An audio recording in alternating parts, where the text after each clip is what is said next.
तर तिकडे कल्याण डोंबिवलीमध्ये 490 उमेदवार निवडणुकीच्या रिंगणात आहेत। 205 उमेदवारांनी अर्ज माघारी घेतलेत। कल्याण डोंबिवली मनपामध्ये 20 उमेदवार बिनविरोधपणे विजयी सुद्धा झाले। कल्याण डोंबिवली महानगरपालिकेच्या 122 जागांसाठी गुरुवारी आणि शुक्रवारी उमेदवारी अर्ज मागे घेण्याचा शेवटचा दिवस होता। 2 दिवसांमध्ये एकूण 205 उमेदवारांनी आपले उमेदवारीचे अर्ज मागे घेतले। त्यातच आता 20 जागांवरती उमेदवारांची बिनविरोधपणे निवड झाल्यानं आता 102 जागांच्या निवडणुकीसाठी 490 उमेदवार निवडणुकीच्या रिंगणात उभं राहून आपलं नशीब आजमावणार आहेत। आणि या संदर्भामध्ये अधिक माहिती जाणून घेऊयात। माझे सहकारी किशोर पगारे सध्या आपल्या सोबत आहेत। किशोर, 490 उमेदवार निवडणुकीच्या रिंगणात आहेत। 20 उमेदवार आता बिनविरोध निवडून सुद्धा आलेले आहेत। पुढची परिस्थिती काय आहे कल्याण डोंबिवलीतल्या अनेक प्रभागांमधली? नक्कीच सिद्धेश, केडीएमसीच्या 122 जागा निवडणुकीसाठी 846 उमेदवारी अर्ज दाखल झाले होते। अर्ज छाननीत 58 उमेदवारी अर्ज आज अपात्र ठरल्याने 788 उमेदवारी अर्ज राहिले होते। काही उमेदवारांनी माघार घेतली, तसेच काही इच्छुकांनी एकपेक्षा जास्त उमेदवारी अर्ज भरल्याने ते काढण्यात आले। अखेरीस 691 उमेदवारी अर्ज वैध ठरले आहेत।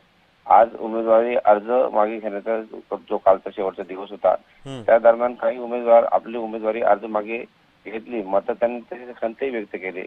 122 जागांपैकी 9 जागा ज्या आहेत बिनविरोध झाल्याने उर्वरित 113 जागांसाठी अंदाजे म्हणजे 600 ते 650 उमेदवार निवडणूक रिंगणात उतरणार असल्याने प्रत्येक जागी आता जी दुरंगी किंवा तिरंगी सामना होईल असे दिसून येत होते।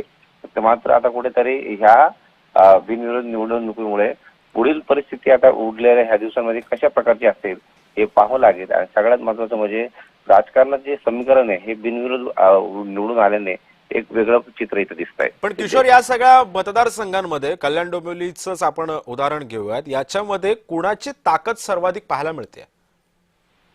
सगळ्यात महत्त्वाचं म्हणजे महायुतीची ताकद सध्या इथे जी दिसते, त्या महायुतीच्या ताकदीनुसार शिवसेनेचे आणि भारतीय जनता पार्टीचे ज्या पद्धतीने बिनविरोध निवडून आलेले आहेत, त्या पद्धतीने विरोधी पक्ष उरले की नाही असाही प्रश्न इथे उरतोय। परंतु ज्या पद्धतीने आता उद्धव बाळासाहेब ठाकरे किंवा मनसे यांनी महाराष्ट्र नवनिर्माण यांच्या अंतर्गत जे आता उमेदवार रिंगणात उभे आहेत, किंवा राष्ट्रवादी काँग्रेस किंवा काँग्रेस यांच्या पद्धतीने विरोधी पक्षाचे मवियाचे जे उमेदवार उभे आहेत, त्यांची लढत जी आहे ती चुरशीची ठरणार आहे।